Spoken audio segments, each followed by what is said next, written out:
Welcome to today's episode of Two Pigs in a Pod, a podcast for the people of glazing, by the people of glazing. I'm George Lewis, editor at the People in Glazing Society, or more commonly known as PiGs, and I'll be your host. Our guest today is Guy Hobson. Hello. Welcome to the show, Guy. Thank you. Thanks for having me. So, we'll just jump straight into it. For those that don't know who you are, can you give a bit of information about who you are and what you do? Of course. So my name's Guy. I work for Chase Taylor Recruitment, who are a specialised recruitment agency that focus solely on the fenestration industry as a whole, and I'm one of the senior recruiters within the team. Okay. So what other services, apart from obviously recruiting into our industry, do Chase Taylor do? Well, we're a specialised niche, so that our main bread and butter is helping UPVC, window and door, aluminium businesses recruit experienced staff within the industry. So helping them fill talent gaps that they might have within their team. They might have someone leaving, or they might have growth. That's where we can step in and provide almost a ready-made solution of someone who has experience within their software systems, within their materials, and be able to almost put that person within that seat and with a little bit of a soft launching period, be able to get up to full speed quite quickly. We also perform a headhunting service, so some people or higher level roles which require a more fine-tuned search. It might be a longer process, it might be a higher level spec, it might be an MD of a business where it's going to take a little bit more resource from us and a little bit more consideration from our clients. So we'd refer to that as a headhunting service. The kind of probably the open secret about recruitment is that every role is a headhunting procedure.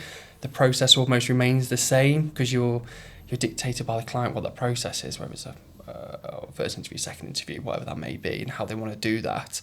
But it's all the same, headhunting and recruiting. It's, well, in my opinion, people will disagree with that. But and how easy, obviously we're in quite a niche industry, the glazing industry. I mean, we obviously know it and know what it does, but for those that don't know, how hard is it to actually recruit into our sector? Recruiting into our sector is difficult, and it's, and I think, being completely honest, it's not something that we do too much. I think where we help and service the industry is we help retain talent. So we're talking to disgruntled candidates that are frustrated with their pay, their working environment, many reasons people get frustrated at work. So we help by retaining those people, stop them from going outside the industry, showing them other businesses which can provide them what they're looking for. Okay. I think we help develop within the industry as well. So it might be that we help an order processor become an order processing manager. It might be a fitter into an installation manager. So we're helping people. They'll come to us and ask us, where's my next step? And we'll provide them opportunities that potentially could be. And I think the other thing that we do quite well is reintroduce. So, we're the unfortunate situations where businesses go bust or people fall out of love in the industry and want to try something different. We'll keep a tab with these people and we'll continue to engage with them over years. And on the hope that eventually they say, yeah, come on in, I'd like to come back into the industry, and we'll help pull that sort of lost talent back into the industry and reintroduce it. Okay. And when you're putting someone up from one role into another within our industry, do you then recruit or try and find someone for that role that's now not there? Potentially. It depends where we are on the client to candidate process. We wouldn't move a person within a business up. That's for the business to identify that themselves in their own talent pool. And we wouldn't we wouldn't take a candidate from one of our clients to another business to then hope to get that business. That's a massive red flag, and that's not something. There are agencies that do that, of course they will, but we work in a niche industry, so we can't afford to make mistakes like that and annoy people, so we don't do that. We don't recruit from our clients. Yeah. And speaking about yourself, like you said, it's a bit of a niche industry. Not everyone comes into our industry. Like, how did you get into it? I think, like everybody, I fell into it. I was working in an Argos call centre. Okay. And I'd had my first daughter at 21, and I was thinking, oh God, I need to buckle down and earn some money to pay for this baby that's now costing me a shed load of cash. So I started pushing on in there, started taking my career seriously within the Argos call centre. Worked my way up into sort of a team leading, customer service leading position, and then was given the opportunity to go and manage a team on the Homebase side of things when Argos and Homebase used to be owned by the same business. And this was at the point where Homebase were entering into the window and door industry for a very short-lived time. So I got asked to manage the customer service team initially from within the call centre, and then that then progressed to a service and quality position across the road, still hand in hand with the customer, but having more of an ability and more of the opportunity to affect the process and ensure that the customers were getting the best service that we could provide. So that was my first, I'd say, introduction into the industry, dealing with fabricators and just understanding the whole installation process of dealing with installers. And how was that? How was your your first impressions of our industry? A real baptism of fire is probably the best way to describe, and I think it's the best way to learn as well. I was 1 minute, I'd gone from being in quite a sheltered call centre where if something really went wrong, there was always someone else I could potentially rely on to come in and resolve for me, to then being out on the road and being customer facing with, this is no bad remarks towards Homebase, but there wasn't any sort of on the job training. I'd never fitted a window in my life, so I was very lucky to work with a really good team that sort of got around me and sort of upskilled me as quickly as possible. And yeah, it was quite daunting walking up to a customer's house with them having an installation and me thinking, God, I don't know what's going on myself. So I've got to turn the charm on and hope for the best. Yeah. But the good thing is that I enjoyed that role. I enjoy helping people, and I think that's after Homebase, I moved on to a company called Kairos, which was XN2, and job worth doing as their national complaints manager. So from one fire to another fire. Yeah, out of the frying pan. Yeah, absolutely. And again, that was interesting to be able to have a good influence on the customer service team. We used to do some great work there as well with the customer service levels and the team that were involved in that. They were all really good.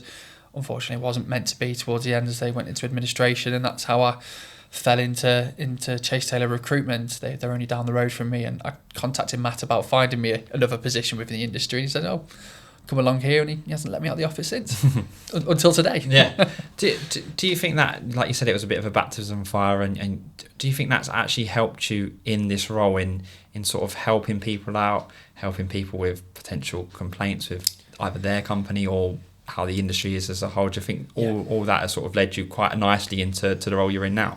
Yeah, I think coming from that customer service background then into recruitment felt like kind of almost a natural path for me. I've gone from helping angry customers and frustrations and solving their problems to helping people with their careers, and in fact I find it a lot more rewarding doing what I do now, because I can help resolve a customer problem. Brilliant, fantastic, see you later, never speak to them again. Whereas within recruitment, I'm able to build almost lifelong friendships and contacts where I can help people manage their careers and manoeuvre them where they want to go. And I'm 5 years in, I'm starting to see that's almost the phase 2 of that. People that I've spoken to and helped in the past, 5 years later, thinking, right, where's my next move? And I can interject and help them, and it might be that I help them find the role. Fantastic. That's what we do as a business. That's what we're here to do. But sometimes it's lending an ear and just having that conversation. And I like to be really honest with people. I'll tell them if I think they're in a good position and there's nothing better out there for what they're looking for. Or likewise, if they're not in the best of positions, I can advise them what's out there. And it's up to them how much they want us to help. Okay. And I mean, you've already sort of said about things but what would you say is your favourite part and your worst part of the actual job day to day? My favourite part is candidate receiving the offer and it's what they want first time, which unfortunately happens rarely, but that's just recruitment for you. And it's I was very lucky to be able to make that call yesterday to a candidate who's looking to relocate closer to the sea, and being able to help them not only on their career journey but on their life journey was quite rewarding. And I'd say the most frustrating part of the job, which I think every recruiter will probably share, is when someone agrees to go to an interview and unfortunately decides not to go, but also doesn't tell you that they're not going, and then doesn't contact you for a period of time afterwards either. I think it's ghosting, isn't it? So if we get ghosted, but it's part and parcel of life. We don't need war and peace from people. If they're not going to go, that's fair enough. Drop us a text. doesn't have to be. And how does that work with the companies that you're potentially hiring for when it's not obviously your fault that the candidate hasn't turned up, hasn't teched? Like, do they understand that it's obviously not your fault? Or like, how does that sort of relationship work? I think we'd like to think that they understand that it's not our fault. However, I think in reality they will lay blame at our doorstep. We are the professional entity in the situation. We're trying to provide a service. The best analogy I can use is when a company sells a window and door and it turns up to site, the window doesn't look at the hole and say, that one's not for me, that aperture's not for me, thank you. Whereas when you're dealing with people, they've got their own decisions, and we can't control it, we can only influence the situation as best as we can. And we're good at influencing it, that's why we've been around for as long as we have and continue to do well, but we just can't control it all, we can't influence it all. And yeah, I think the companies do lay probably a little bit of blame at our doorstep, and quite rightly so. We'll probably take a bit of that and understand it, and you just got to learn and move forward, haven't you? And maybe not work with that candidate again. and so obviously you're working in the glazing industry. What kind of roles do you think you're seeing more often than not? Like you said, you work from headhunting, potentially MDs, to all the way down the supply chain, but what are you seeing more often than others? Well, I think we're in a unique position where we're able to almost get a bit of a gauge with what's happening in the market via the roles that are coming through. So, we're talking through the COVID era, installation managers, installers, you name it, on the installation front was going wild. Found an installer CV you could throw out the window and someone would pick it up and take them off you. Whereas naturally, when the industry sort of slows down a little bit, so do the roles coming in, and they tend to turn away from installation roles to maybe more technical roles as businesses start to evaluate their organograms, and it might be technical order processes, it might be designers, it could be anything. Whereas I'd say what I've seen within the past week is I've seen a lot of roles come in for fabricators, which would be in line with the season and the industry starting to ramp up, and people see spring coming around and more windows are being sold and sites are able to be developed. And so we can see by the roles that come in how well the industry is almost doing and where it's progressed on its cycle. And it's a cycle as to what roles we recruit year on year. Okay, and sort of how do you feel the industry is looking with what you're seeing currently? Obviously you said there's fabricators a lot at the moment, but what are you seeing? Are you seeing that potentially we could be on for a decent year? I know there are some struggles with obviously companies going into administration and things like that, which is obviously awful news for our industry, but how do you see it from your point of the part of the industry? Yeah, I think it's always awful and a difficult situation to see companies go under, and then speaking to candidates that are in a redundancy situation. Been through it twice myself, so I feel like again I can connect with people when they talk to me about redundancy situations, and we're honest in what we can and can't do. If I was talking to a candidate that's in a redundancy situation, I'd say absolutely contact us, use our service, we're here to help, and it's completely free of charge for candidates, so why not? It's not going to cause you any harm. However, I'd also say you've got to make sure you're following up on your own leads and your own adventures, lack of a better word, because you've got to kind of hit the job market in every front that you can. And I think with regards to the market, I'm always optimistic. I think negativity breeds problems. I think as an industry, we're great at what we do, and I'm hoping, as I suspect everyone is for a good year and continue to move forward. Okay. And when you speak to people that have unfortunately lost their jobs, they've been made redundant in companies in our sector, are they disillusioned with the sector, or is it sort of a case-by-case basis where some people still want to stay in the sector because they've been in it so long, versus I'm done with the sector, I need to sort of do a completely fresh start? Case by case. It all depends on how the redundancy situation's handled by the business, where they are at in their own head and finances, and so some people need a quick fix. So there's a high chance that we'll lose them outside the industry because they need to get a job and whatever comes first. And that's where we keep in touch with those candidates and try and almost re-engage with them at a later date when they've settled and thinking, right, I can look to maybe go back to what I enjoyed doing.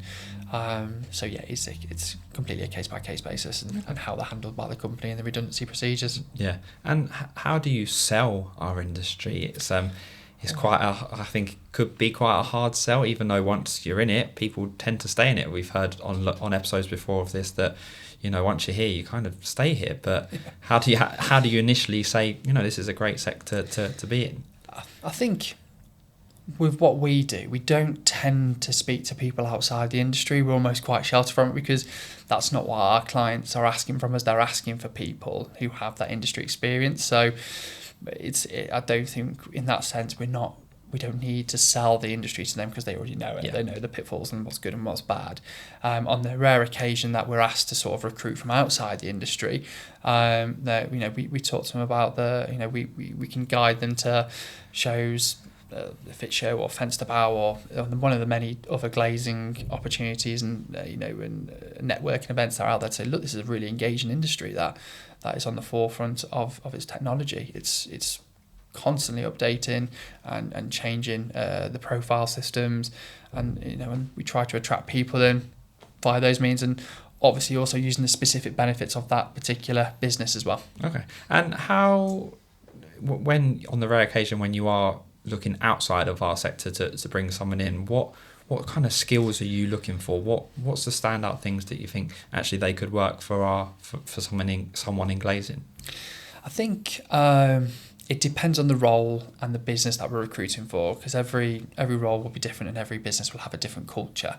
So I think if you're looking for someone outside of the industry, we wouldn't look at a skill match because clearly the business doesn't want that skill, so it's probably more of a cultural match. Okay. and looking at sort of what they've done in the past as well in respect to, if it's say a contracts manager's position, for example, then we'd look at the projects that they've worked on. I imagine a fenestration package within there, so we try and get a link within there, as well as if we're say trying to attract an MD, again we try to feature and sell the business, and it would be a case of getting them into that business and getting them to feel the product, getting them to walk around the factories, getting them to speak to the people within the businesses, because I think that's probably one of the main selling points for our industry is the people and the opportunity within it. Okay, and obviously you mentioned the people. We are the people in Glazing Society. Yeah, I think we're great. We spoke off air about the fact that these networking events happen and Chase Taylor go to them regularly, go to PiGs. Like, is that important for you as a company and for the industry in general? Massively. As we spoke off air, I think just to echo that again, I think that there isn't another opportunity like what the PiGs do with their networking events. And I mean, it's great that the Glazing Summits and the Fit Shows and all that is great, but they almost feel a little bit corporate, and that's fine, and that's what they're designed to be, and that's fine. Whereas the PiGs bring that balance of sort of that relaxed atmosphere. There's no pressure to talk work. It probably will naturally come out because it's the common interest. But specifically for ourselves at Chase, it's great for us to get out and speak to people, because a lot of the time we're locked in our offices searching for candidates to fill positions, and getting out of the office isn't always an opportunity. So as a team, it gives us an opportunity to selfishly take ourselves out. Yeah. But naturally, there's that benefit of being able to speak to everyone. And as I say, I find with this industry more than anything that I've worked in, is you tend to build relationships that turn into friendships much quicker and much faster than what I've had. And I think, again, that's the glazing industry for you, is that it's hard to describe that uniqueness unless you're in it. Yeah. And lastly, for this part of the podcast, is if you had to describe our industry in 3 words, sometimes can be quite hard to just narrow it down to 3. But is there any 3 that sort of spring to mind? I think the industry as a whole, I would say it's engaging. You can turn up to any kind of networking event and you'll always see a friendly face or someone familiar that you know, and have a good conversation with. I would say it can be frustrating at times. I think that's a fair comment. As much as I'm optimistic, I'm aware that it is tough out there, and people are having to dig deep at the moment to really make things work, so that there is that frustration. But I think it's also an innovative industry. You can see a lot of the smart technology coming into what people are doing as standard, as well as there are companies coming into the industry. There's people, new competitors coming in, which I think is good and healthy to balance it out. So that obviously it's attractive. Great. Well, thanks for that part. We're going to move swiftly on to to know a bit, get to know you a bit more. Okay. So they're just going to be quick fire questions and nothing too heavy, just to find out a bit more about who Guy is. And so I'll fire away. What's your favourite day of the week? I would say honestly it's Friday. And I think again you have to be honest. I enjoy Friday because it's reflective. What's happened this week, Monday to Thursday, what's gone well, what's not gone so well, what do I need to tidy up, what do I need to sort of bring to conclusion, and that can be bad news. And bad news is always hard to deliver, but it's important that people know where they are in the process. And it can also be good news. It could be coming to the end of a process and saying, right, it's Friday, let's make this decision before the weekend's out. And selfishly, we get to finish early and I get to race home to the little ones. And that moves you quite nicely on what's your favourite thing to do outside of work. I'm guessing it is the little ones. Yeah. I'm very much ruled by my two daughters. One's 9, one's 6 months. It's all but in two completely different directions. I've got one that wants to play Roblox with me. I've got one that wants to eat me. So it's all go. Yeah, balance. Yeah. Do you prefer talking over email or by phone? I'm 50-50. Because I do like to sit back at a nice, long, constructed email with some lovely writing in there. But then since a lot of time I look at it and go, it's going to come across better on the phone, so I'll just pick up the phone. So I'd say there's a balance. Okay, what was the first gig you ever attended? The first gig I ever attended for a band called Milburn, which were an indie rock, went for a bit of a phase. Okay. And I couldn't tell you any of their songs. I couldn't tell you if they're still going. It was a great night, and it was the sort of first opportunity as a friendship group to be able to sort of release the shackles and go on a train and go out and sneak some alcohol and try and make it back before the train left. And if you were to take PiGs anywhere in the world, where would you take it if you had to have a networking event anywhere in the world? Is there anywhere that springs to mind? I would like to take it to Jamaica. I've been to Jamaica. It's an amazing place, great culture, great atmosphere, and I think that would really kind of fit in with the PiGs culture and atmosphere of relaxed events and enjoy yourself. That's a great idea. Slot in quite nicely. Yeah. And lastly, to go back to the industry, in a year's time, if we sat here in a year, how do you see it looking? Do you think we'll be in a better position, a worse position, or about the same? I think, talking selfishly about Chase Taylor Recruitment, we've got ambitious plans this year, as does every company, and we want to push forward. So I'd like to say we could talk selfishly as a business that we're in a better position. We want to expand the team and we want to reach out into areas that we don't cover so much at the moment within the fenestration industry. But I think as a whole, as an industry, again, I think if you're not moving forward or not moving, you're moving backwards, aren't you? So I think as an industry, you've got to continue to proceed forward. So I'd like to say we're in a better place. Great. Well, I think that's a nice way to end that. So, the last thing we like to do for all our guests is to give a shout out. It can be to anyone in your family, it can be friends, it can be colleagues in the industry. So if you want to just fire away to that camera there. Yeah. And I think I'd be murdered if I didn't mention my fiancée Rachel, and my two daughters Ava and Hattie, and sort of secondly the whole Chase Taylor recruitment team. What we do, we wouldn't be able to do on our own. So the fact that we can come together as a team and do it day in, day out is great. Perfect. Well, thanks very much, Guy. I really appreciate you coming on, and it was really interesting to hear sort of your part of the industry and how it's going, really. That's it for us today, so I hope you can join us for another episode soon. You can find this episode and all of our previous ones on our YouTube channel and wherever you get your podcasts from, Spotify, Apple Podcasts, Amazon, all that. And on our website, www.peopleinglazing.co.uk. And whilst you're there, you can also find out when the next PiGs networking event is, read the latest people news from our sector, plus lots more. And don't forget to sign up to our bi-weekly newsletter, aptly named Sty News, straight to your inbox there. Goodbye and see you again soon.